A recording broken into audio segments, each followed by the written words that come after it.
perguntar uma coisa. Você gostaria de viver de YouTube? Fazer seu próprio horário, trabalhar de onde você quiser e principalmente gerar muita receita? Pois é, hoje é a sua chance.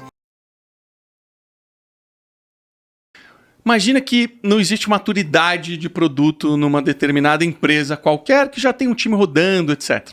Você vai entrar lá para arrumar.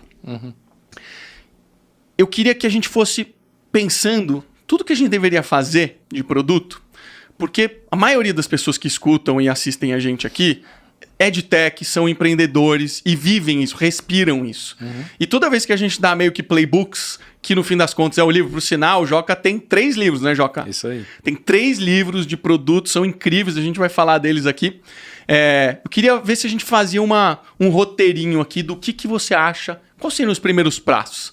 Entrou nessa startup fictícia, pouca maturidade de gestão de produto, quais seriam os primeiros passos que o Joca daria? Então, eu costumo tentar entender qual que é a relação da empresa com a tecnologia, né? Acho que esse é o primeiro passo. Então, assim, usando um pouco do exemplo ali da Lopes, né? Eu cheguei na Lopes, o time sendo cobrado por funcionalidades e estruturado em função de produto. Ah, pô, mas isso não é bom? Está estruturado já em função de produto? Não necessariamente, a gente vai chegar lá. Mas tinha um time focado no site, outro time focado no CRM para os corretores e para as franquias, e um terceiro time focado em fazer esse app que eu estava comentando. Tá. Né? E aí, enfim, assim que eu cheguei lá, uma das primeiras coisas que eu fiz foi entender o modelo de negócio, né, entender a visão de produto no final das contas. Então, o que é a Lopes? A Lopes é um marketplace que conecta, né, a pessoa que está querendo comprar o imóvel com o proprietário do imóvel com o intermediador. Né? Então é um marketplace de 3 pontas ali, aí você vê o fluxo de valor claramente. Aí tendo isso claro na tua frente, você começa a pensar, poxa, eu tenho um time de portal, um time de CRM e um time de app. Na verdade o que eu deveria estar fazendo aqui é ter times orientados não a produto, mas a ator da minha visão. Então, uma das primeiras coisas que eu fiz depois de fazer essa estrutura é falar, vamos mexer nessa nossa estrutura de time, em vez de a gente ter um time de site, vamos fazer o time de site ser o time de cliente final? Uma das coisas que ele cuida é o site, mas eventualmente pode ter outros veículos para entregar valor para o cliente final. Vamos pegar esse time de CRM, de app, vamos transformar no time de corretor e franquia? E aí, eles não ficam presos no produto para entregar valor, né? E aí a gente criou um time focado na persona. Na persona. E aí o terceiro time, que não existia, focado no incorporador e no proprietário, que é dono do imóvel que está sendo vendido. Então, para cuidar do catálogo. Demais. Então, esse foi o playbook que eu acabei fazendo. Mais ou menos parecido com o que eu fiz no Gympass também. Quando eu cheguei no Gympass, tinha um time cuidando do app ali, e um time cuidando de integrar academias, era tudo que tinha ali. E aí, de novo, olhando a estrutura do Gympass, eu falei, poxa, tem o cliente final, mas tem também o RH, né, da empresa, né, ao qual o funcionário pertence, e tem as academias. Então, o que a gente precisa ter? No mínimo, é um time focado no usuário final, né, que vai ter o app ali, vai se cadastrar e tal, um time para o RH da empresa, né, poder controlar, né, ver os seus funcionários utilizando o benefício, e um terceiro time focado em entregar soluções para a academia. Desde a academia, né, de bairro ali, que não tem nenhum sistema, que vai usar o próprio sistema do Gympass para fazer o check-in, até uma Reebok da vida que vai ter uma integração forte ali com o sistema, né, de gestão da academia. Quando você escala um time desse, você começa a de fato colocar mais time, mais gente, você parte de um princípio onde você tem algumas pessoas e esse time é focado nessas pessoas. Naturalmente, você vai ter que ter ali embaixo, poxa, eu vou cuidar de 1, 2, 3 produtos, mas cresceu esse time. Esse time continua olhando para essas pessoas e dali você começa a derivar squads para olhar features. Como é que funciona a escala disso? Então, aí dentro das tribos você começa a dividir os squads ali, né? Os times individuais ali. E aí você pode fazer uma divisão ou por funcionalidade, ou por jornada, ou por objetivo, né? Tá. Então, jornada, por exemplo, você pode ter a jornada do check-in. Né? Esse é um exemplo de jornada. Por funcionalidade, a busca.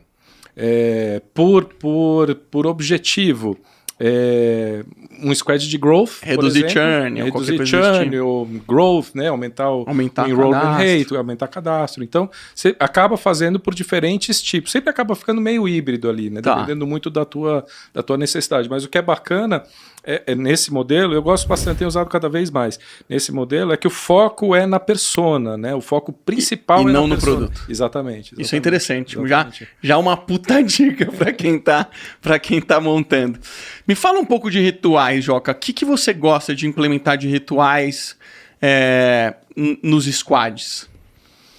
Então, os squads e tribos, assim, eu deixo bem livre, assim, eles rodam muita autonomia, né, do jeito que eles, né, acham que faz sentido.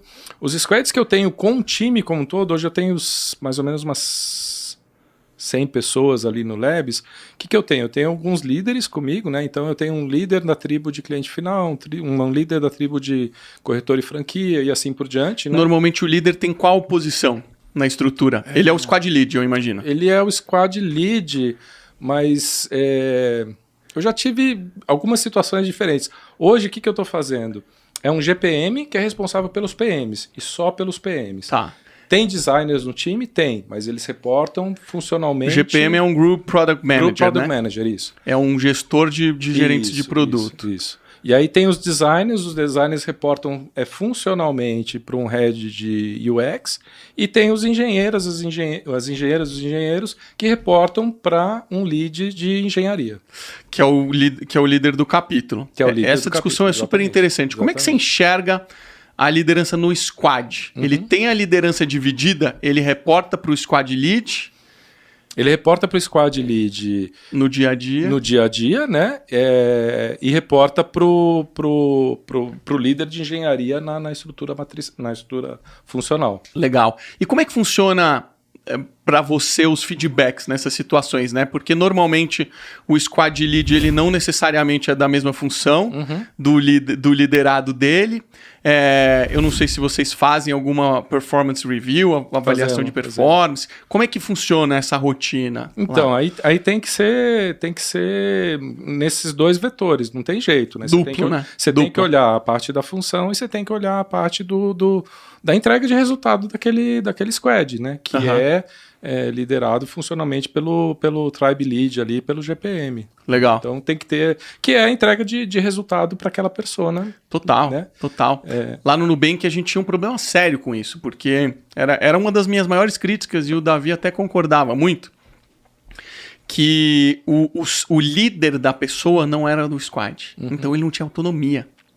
Então, nos meus squads, às vezes você sentava assim e falava, pô, cadê o designer? O designer foi resolver outro problema do capítulo. Aí a gente falava, mas pô, ele precisava estar aqui, porque o squad tem suas responsabilidades, tem suas metas, tem seus objetivos, então ficava muito solto. Então eu brigava muito lá no Nubank, não sei se acabou mudando, porque eu sentia falta, eu sempre senti muito falta de ter uma liderança forte, de você conseguir ter o mínimo de controle e gestão ali do time que você está trabalhando.